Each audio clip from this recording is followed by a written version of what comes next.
आदाब नाजरीन, RC Urdu TV में आपका इस्तकबाल है। आप शीरीन फातिमा को सुन दिल्ली के जंतर मंतर में तलबा पर लाठी चार्ज और तशद्दुद के खिलाफ आज जुमे की सुबह हैदराबाद के धरना चौक लोअर टैंक बंड पर तलबा ने जबरदस्त एहतजाज किया।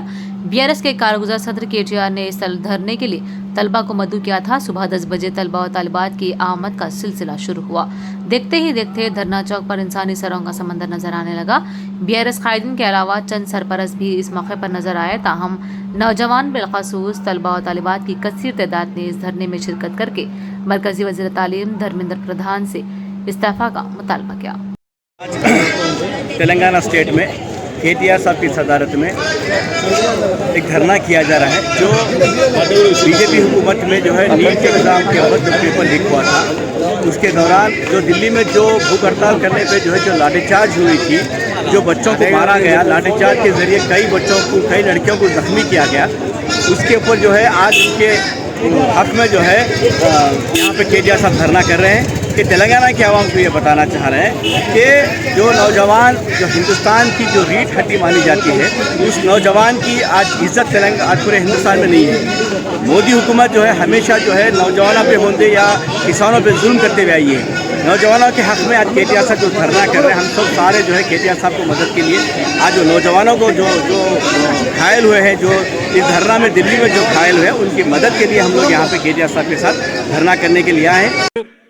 నీట్ మాత్రమే కాదు, భారతదేశంలో ప్రస్తుతం నెలకొన్న పరిస్థితుల పట్ల ఆక్రోశం వ్యక్తం చేస్తున్న యంగ్ జనరేషన్ జెన్ జీ కి సంబంధించిన మా తమ్ముళ్ళు చెల్లెలందరికీ ఒకసారి గట్టిగా చప్పట్లతో వారికి అభినందనలు చెప్పాలని నేను కోరుతా ఉన్నా. నిజంగా ఇవాళ ఇక్కడ పెట్టింది కార్యక్రమం రాజకీయం కోసమో ఎవరినో తిట్టడానికో లేదా ఎవరినో విమర్శించడానికో కాదు. గత 25 రోజులుగా ఢిల్లీలో జరుగుతున్న పరిణామాలు, ఏ నాయకుడు లేడు, ఏ పార్టీ లేదు, ఏ జెండా లేదు, ఏ పెద్ద నాయకుడు అక్కడ లేడు. కానీ ఇవాళ పిల్లలు భారతదేశ వ్యాప్తంగా కదం దొక్కుతా ఉన్నారు.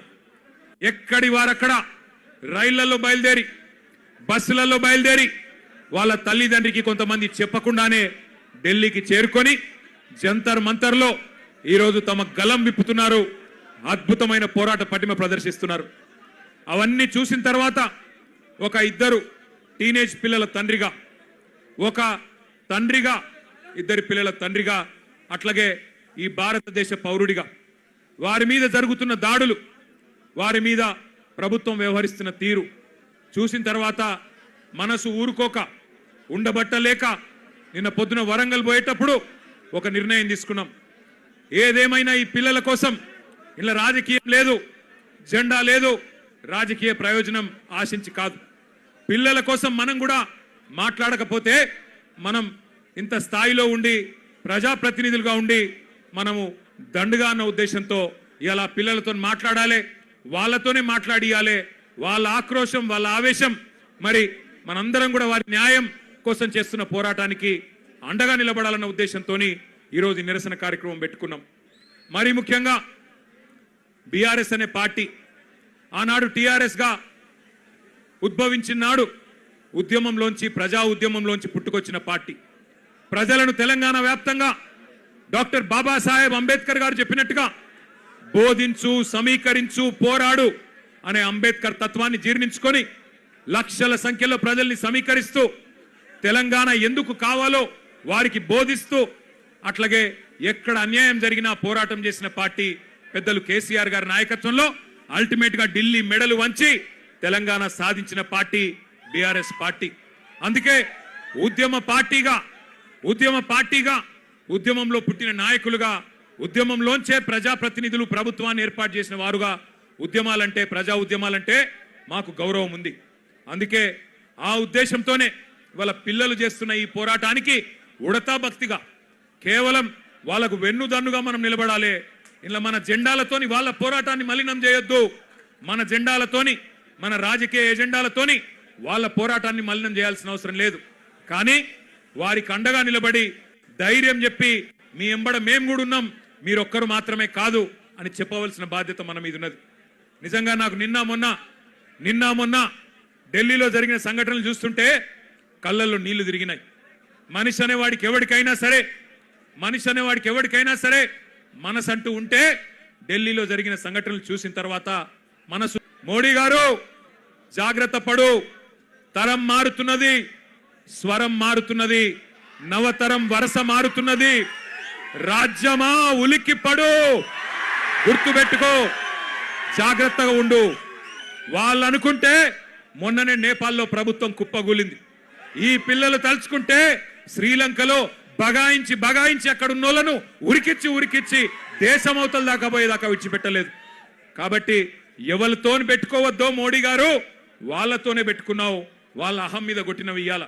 ఏమడుగుతున్నారయ్యా వాళ్ళు మాట్లాడితే ఒకడు టెర్రరిస్టులు వీళ్ళు అంటాడు, ఒకడేమో ఖలిస్తాన్ వాళ్ళు అంటాడు, ఒకడేమో అర్బన్ నక్సలైట్లు అంటాడు, ఒకడేమో దేశద్రోహులు అంటాడు, ఒకడేమో పాకిస్తాన్కి వెళ్ళి ఫండింగ్ వస్తుంది అంటాడు. పనికి మాలిన మాటలు మాట్లాడతారు. ఇవాళ పిల్లలు చెప్తుంటే ఆ కథలు, ఢిల్లీలో వాళ్ళు మాట్లాడుతున్న మాటలు వింటే నిజంగా మనిషి అనే వాడెవడైనా ఉంటే కేంద్ర ప్రభుత్వంలో ఈ పాటికే పోవాలా, కూర్చోవాలా, మాట్లాడాలా. వాళ్ళ దగ్గర ఏమి డిమాండ్స్ ఉన్నాయో పిలిచి మాట్లాడి బుదిరకిచ్చి అట్లా కాదమ్మా ఇట్లా అని చెప్పి సంజాయించి ఎట్లా బాగు చేస్తాం దేశాన్ని చెప్పాలా. కానీ కేంద్ర ప్రభుత్వంలో ఉన్న వాళ్లకు ఇవాళ ఆ పరిస్థితి లేదు. మోడీ గారు ఒక్కటి గుర్తుపెట్టుకోండి, ఇదే తెలంగాణ గడ్డ మీద 50 ఏళ్ల కిందట ఒక యువకుడు ఒక మాట అన్నాడు. ఆనాటి తరం యువకుడు, ఆనాటి యంగ్ జనరేషన్ కి సంబంధించిన నాయకుడు ఒక మాట అన్నాడు, జీనా హై తో మర్నా సీఖో, కదం కదం పే జీనా హై తో కదం కదం పే జీనా హై తో మర్నా సీఖో, కదం కదం పే లడ్నా సీఖో అన్నాడు. అందుకే మోడీ గారు గుర్తు చేస్తా ఉన్నా మీకు, ఈ జనరేషన్ సావుకు భయపడే జనరేషన్ కాదు. ఈ జనరేషన్ నీ ఉడత ఊపులకి, నీ ఐటీకి, ఈడీకి, సిబిఐకి భయపడే జనరేషన్ కాదు. వాళ్ళు ఇలా కోపం మీద ఉన్నారు. నేను మొన్న చెప్పినా మళ్ళా చెప్తున్నా, కోపం మీద ఉన్నారు. పొట్టు ఆకలి మీద ఉన్నారు. వాళ్ళు మెట్టు ఎక్కుతారు, నిన్ను నీ ప్రభుత్వాన్ని తొక్కుతారు. యాదికి పెట్టుకో. వ్యవహారం చేస్తూ, మతం పేరు మీద రాజకీయం చేస్తూ మీరు ఏ రకంగా తప్పించుకుంటున్నారో, ఏ రకంగా అసలు పని చేయకుండా ఎట్లా ప్రజల్ని మోసం చేస్తున్నారో ఇలా వాళ్ళకి అర్థమైంది. ताज़ा तरीन खबरों से खुद को बाखबर रखने के लिए आरसी उर्दू टीवी को यूट्यूब पर सब्सक्राइब करें, फेसबुक और इंस्टाग्राम पर फॉलो करना ना भूलें।